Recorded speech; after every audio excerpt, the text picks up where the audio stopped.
आपके जो एंट्री है वो निकाल दीजिए। एक महत्वपूर्ण सूचना है, आप वहां तक मेरी आवाज आ रही है आप लोगों को? आप लोग काय काय की तैयारी कर रहे हैं? पर पीएससी, एमपीएसबी सभी कर रहे होंगे। एमपीएसबी में सब आ गया है। आप लोगों ने देखा होगा भी 7 जून को एक एग्जाम थी जल प्रहरी की। आप में से किसी ने अप्लाई किया था उसके लिए? 7 जून को पेपर था और पेपर देने पहुंचे, पेपर सेंटर पे पहुंच गए, पता चला एग्जाम ही निरस्त सिस्टम की वजह से। पता चला आप सबको ये? यही नहीं, और भी आप लोगों ने देखा होगा कि टाइम पे वैकेंसी नहीं आती है, और वैकेंसी आ भी जाती है तो फिर टाइम पर एग्जाम नहीं होती है। वो एग्जाम करा भी देंगे तो टाइम पे रिजल्ट नहीं देंगे, और रिजल्ट भी आ गया तो रिजल्ट के आने के 1-2 साल तक आपका ज्वाइनिंग लेटर नहीं देंगे। नेगेटिव मार्किंग की हम बात करें, नेगेटिव मार्किंग आप एग्जाम दे रहे हैं और 50 नंबर का आप कर रहे हैं और 50 नंबर में से 50 गलत की है, क्या मतलब निकला एग्जाम देने का?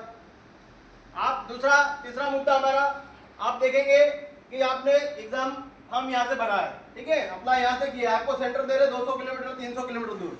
आप लोग जो भी, किसी का सतना आ रहा, किसी का रीवा आ रहा, किसी का अलीराजपुर आ रहा सेंटर, तो मुझे बताइए कि भले जो भी खर्चा लगा वो तो आप दे देंगे, पर आप साल भर से पढ़ाई कर रहे हैं, उस पढ़ाई करने के बाद आप सेंटर पे जा रहे हैं, इतना दूर जा रहे हैं, थके पके जा रहे हैं, ट्रेन से जा रहे हैं, बस से जा रहे हैं, तो आपका माइंड डिस्टर्ब नहीं होगा क्या? जो आपने साल भर पढ़ा है क्या वो वहां पर कर पाएंगे आप अच्छे से?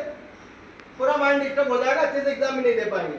तो इन तमाम मुद्दों को लेकर 15 तारीख को परसों समय 11 बजे हम एक प्रदर्शन कर रहे हैं, तरनताल पर एकत्रित होंगे, तरनताल चौराहे पे, देवास रोड पे, वहां पर एकत्रित होंगे। वहां से हम लोग सेम हाउस पहुंचेंगे, वहां पर जाके शांतिपूर्वक हम ज्ञापन देंगे, क्योंकि हम ये ज्ञापन कलेक्टर महोदय को भी दे सकते थे, पर कलेक्टर महोदय में इतनी ताकत नहीं है, इतनी हिम्मत नहीं है कि वो सीएम साहब से डायरेक्ट क्वेश्चन करे, डायरेक्ट उनको ये मुद्दे बताएं।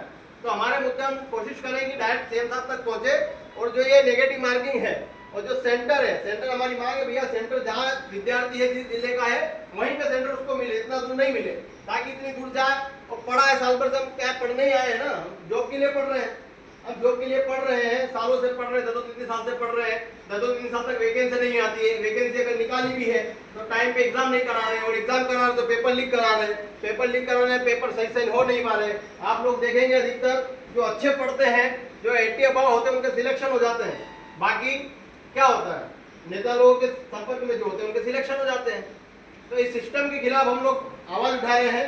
मेरा आपसे निवेदन है कि थोड़ा सा समय निकाल के, क्योंकि पढ़ रहे हैं, सालों से पढ़ रहे हैं, और उसका अगर परिणाम नहीं निकल रहा है तो आपको एक बार आंदोलन में भाग लेना चाहिए, और आप लोगों को छात्रों की आवाज को बुलंद करना चाहिए। तो मेरा आपसे निवेदन है कि 15 तारीख को समय 11 बजे, स्थान तरनताल चौराहे, ज्यादा से ज्यादा संख्या में पहुंचे, और अपने जो भी साथी है उनको भी ये मैसेज डाल दे कि चलना है, क्योंकि पूरे प्रदेश में आंदोलन हो रहे हैं और हम लोग उज्जैन में नहीं कर पा रहे हैं, क्योंकि ये गृह जिला है और मध्य प्रदेश की सबसे गिरी हालत है। आप देखेंगे यहाँ पर नौकरियां खत्म हो रही है, यहाँ पर एग्जाम निरस्त हो रही है। आपने कहीं सुना एग्जाम सेंटर पे पहुंच गए और एग्जाम निरस्त हो गई?